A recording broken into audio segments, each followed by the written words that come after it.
জানো মা, আমি আমার পরিবারটাকে কখনো খারাপ দেখতে চাইনি। সব সময় চেয়েছি আমার পরিবারটাকে কিভাবে ভালো রাখবো। জানো বাবা, আমি কোনো দিন আমার নিজের শরীরের দিকে তাকাইনি। সব সময় আমার পরিবারের কথা ভেবেছি। তোমার কথা ভেবেছি, মায়ের কথা ভেবেছি, ভাইয়ের কথা ভেবেছি, আর ভেবেছি আমার ছোট বোনটির কথা। কিন্তু তোমরা কেউ কখনো আমার কথাটা ভাবনি। ভেবেছে আমার ওই পিচ্চি বোনটা। আচ্ছা মা, শুনেছি সন্তান কষ্টে থাকলে নাকি মায়েরা বুঝতে পারে।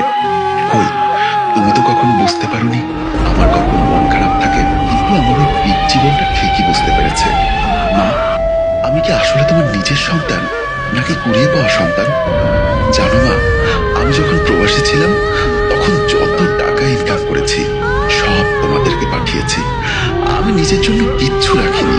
বিশ্বাস করো, আমার তো ঠিকঠাক মনেও পড়ে না কবে দুমুঠো ভালো খাবার খেয়েছি। ভেবেছিলাম বাড়িতে এসে তোমাদের সাথে একসাথে বসে দুমুঠো ভালো খাবার খাবো। কিন্তু ভালো খাবার তো দূরের কথা, তোমরা কোনো দিন আমার সাথে বসে একসাথে খাবার খাওনি। জানো, আমার খুব ইচ্ছা ছিল তোমাদের সবার সাথে বসে খাবো, কিন্তু সেটা আর হলো কই। তোমরা তো আমার খবরই ঠিকঠাক নাওনি। খেয়েছে কি খাইনি সেই খবরটাও নেওনি। মা, তুমি না আমার কাছে তোমার সোনার চেন, কানের দুল আর একটা রিং চেয়েছিলে। মা, আমি তোমার জন্য সব এনেছি, কিন্তু তোমাকে দেবার মতো সাহস আমার হয়ে ওঠেনি। কারণ তোমরা তো আমাকে কথা বলারই সুযোগ দাওনি। আমার লাগেজে তোমার সব জিনিসপত্র আছে, তুমি নিয়ে নিও। বাবা, তুমি তো আমার নিজের বাবা, তাই না? আমি তো তোমার নিজের সন্তান, কিন্তু তুমি কি করে পারলে আমার সাথে এতটা নিষ্ঠুর আচরণ করতে? জানো বাবা, আমি তোমাকেও খুব ভালোবাসি, কিন্তু তোমার থেকে কোনো দিন একটু ভালোবাসা পাইনি।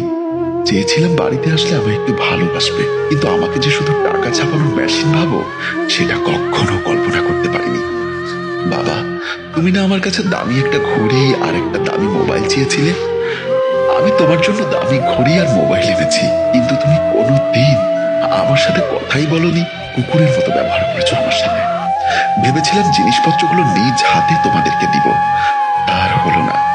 বাবা, তোমার দামি ঘড়ি আর তোমার মোবাইলটা আমার লাগেজেই আছে, তুমি নিজ হাতে বের করে নিও। মা, তুমি না বলেছিলে ছোট ভাইয়ের জন্য একটা ল্যাপটপ আর ব্যবসার জন্য 5 লাখ টাকা দিতে।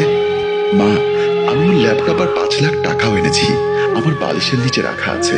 বালিশটা সরিয়ে ওগুলো সুমনকে দিয়ে দিও। কিন্তু আমার নিজ হাতে তো আর দেওয়া হলো না, তাই তোমরাই দিয়ে দিও।